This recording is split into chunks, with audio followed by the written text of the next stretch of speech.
How's it going, everyone? My name is True Underdog, and I'm here today with some very fun Mortal Kombat 11 news. We got tons of stuff to talk about today. We got the lore for Cetrion explained, we got some awesome news about tag team battles in Mortal Kombat 11, and all sorts of other good stuff like that. So without any further ado, let's get right into it. So first up, we have the tag team battle for Mortal Kombat 11. Now don't get too excited because it is a very limited form of tag team battle. You can't actually do this online. You can't actually do this in even local matches, it looks like. However, you can go into certain towers of time and then play with two characters at once, more or less. You'll have the one character on screen, and then by flicking the right thumbstick, you'll bring in your partner, and yes, they do come in so fast that you can keep the combo going.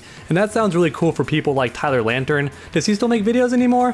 Haven't seen his channel in a long time. If you're watching, Tyler, love you, love your content, always found those combos amazing. So I can't wait to see what players like him can do with this new tag team mode. Now, I am a bit sad that it's not going to be possible to play locally with your friends that way, or the fact that you can't go online with two players on your end and two players on your friend's end, and you can all four play at the same time. That's not possible. It's not like Dead or Alive 5, unfortunately, but you do have tag team battle coming back in at least a limited way. And I'm honestly still very excited about that because the combos so far in Mortal Kombat 11 aren't quite scratching that itch that I have for really complicated combos, right? I'm coming off hot from Dragon Ball FighterZ, and I love some really crazy, lengthy tag combos. So hopefully this new tag team battle mode scratches that itch a little bit for me. So that's about it for my brief summary of how the tag team battles are going to work in Mortal Kombat 11, but if you want a further explanation, please read the info on screen. This comes to you courtesy of GameInformer.com. So the next thing I wanted to talk about in Mortal Kombat 11 are how the tournament variations are going to work. So if you haven't heard, you can't actually make your own custom variations for tournaments,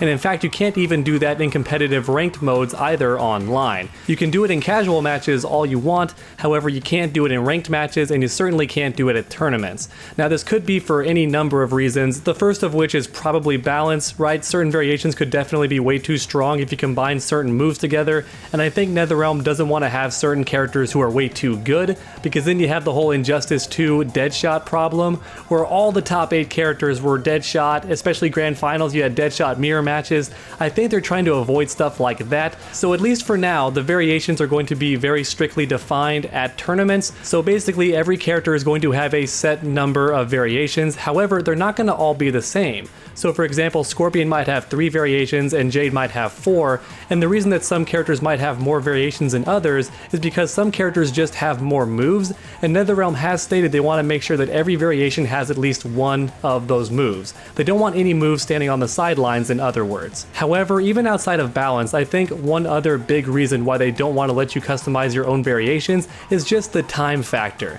It does take a bit of time to back out of the game, then go to the custom character menu and then pick your variation, pick your individual attacks and then go back to the game. It might not seem like it, but then imagine a very big tournament like EVO with thousands of people competing. Imagine every single one having to back out, pick their moves and then go back in. It would just take way too long, so I don't think it's just a balancing issue, I think it's also a time constraint issue. And that's why at tournaments you cannot pick your own custom variations. And of course there has been a bit of backlash from this, albeit very, mature backlash, but some pro players have admitted they're a bit disappointed. They wanted to try some of their own tech out. They wanted to surprise some people like their opponents and the crowd with some really creative variations that had some particular strategies to them. And now they are a bit sad that they won't be able to do that, but it is what it is. And I think it's a pretty smart decision, honestly, on NetherRealm's part. Let me scroll down a bit so you can see this. So if you want to read up on it, here's the page right here. It's basically going to cover all the stuff that I just talked about, how you won't actually be able to pick your own variations at the tournaments. Instead, you have very specific tournament viable variations, and it's going to be the same for online ranked matches as well. However, once again, do keep in mind some characters will have more variations than others at tournaments.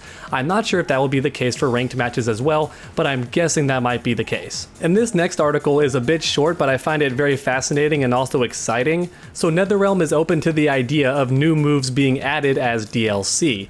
In other words, if some characters feel a bit too bland, like for me personally, I think Jade needs at least one special move to extend combos with from mid-screen, NetherRealm is not opposed to the idea of adding that as a special move later on. Now hopefully we don't have to pay for them separately, That would be a very bad idea, and NetherRealm has said there won't be any loot boxes or anything like that, so hopefully we won't have to pay for the moves individually. I think instead they will come courtesy as an update with DLC purchases. So in other words, you'll have a DLC character, and when you download that character, before you download them, there will be an update, and that update will also include the new special move. That sounds really cool to me, and I would especially love that because sometimes the character just doesn't feel good until you give him something extra, right?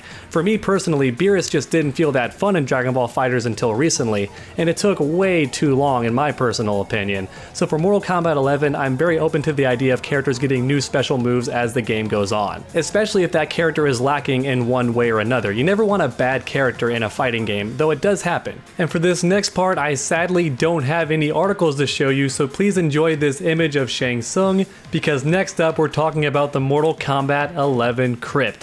So it's been confirmed that the Krypt will in fact be a third-person adventure, which has me very excited. Now if you're wondering who you're playing as, it's the character you saw in the Shang Tsung reveal trailer. That character that a lot of people thought was Rain for the longest time, myself included, due to that purple lighting, but unfortunately, no, it does not appear to be Rain.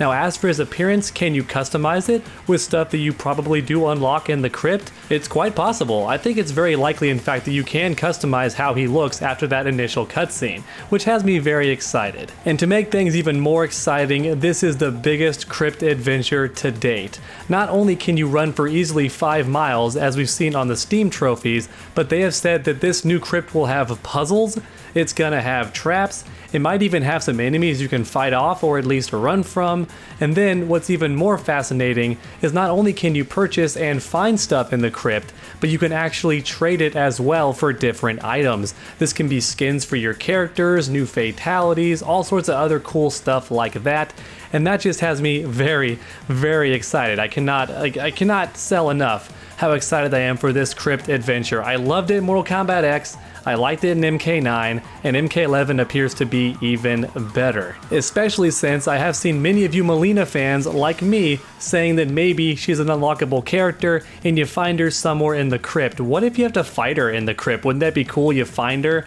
she kind of ambushes you, and then you play as a different character to defeat her in combat, and then you unlock her? Oh, that would be so cool. NetherRealm, please. That would be amazing. However, if she is just a standard unlock, I'd be okay with that as well. But if you do have to fight her, I don't mind working for my favorite character in Mortal Kombat. As far as playing, my favorite character in the lore is Sub-Zero, you all know that, but in terms of gameplay, especially in recent games, I've loved Mileena. And since there have been rumors of unlockable characters, I think Mileena is very likely. So basically, to summarize, the Krypt is bigger and better than ever before. It's in third person, we got puzzles, we got traps, and for the first time ever, we can actually exchange things we've unlocked for things we might find more desirable. Very exciting stuff. And next up, we have what is quite possibly the most exciting part of the video, though I don't have any image to display for it, so please enjoy this cover for Game Informer coming out next month. So this next bit of juicy info is about Cetrion. So as it turns out, this character is actually the sister of Shinnok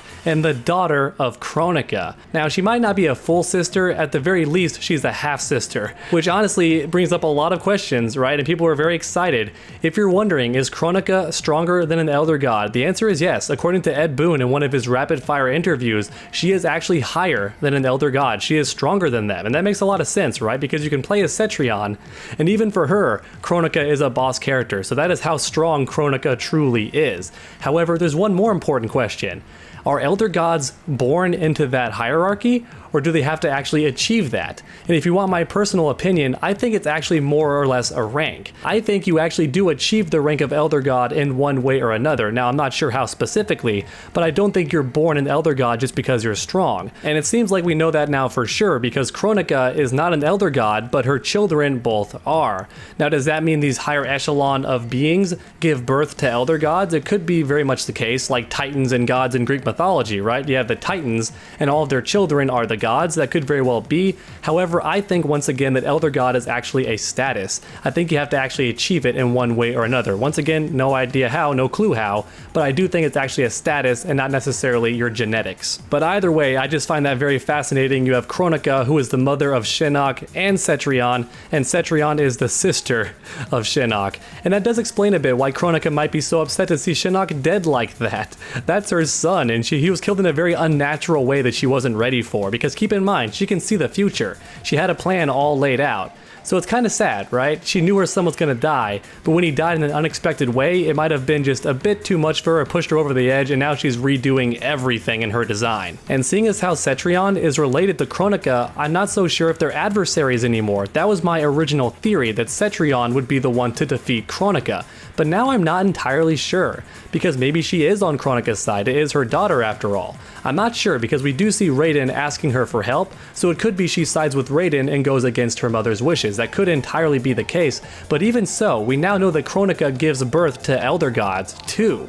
So I'm not sure if Cetrion can beat her on her own. It may take an entire team of good guys fighting against Kronika at once, which certainly does have me very excited for story mode and what that all entails. But please let me know your thoughts down in the comments below. I'd love to read them. And then while you're down there, please leave a like if you enjoyed the video. Really does help my channel out a ton.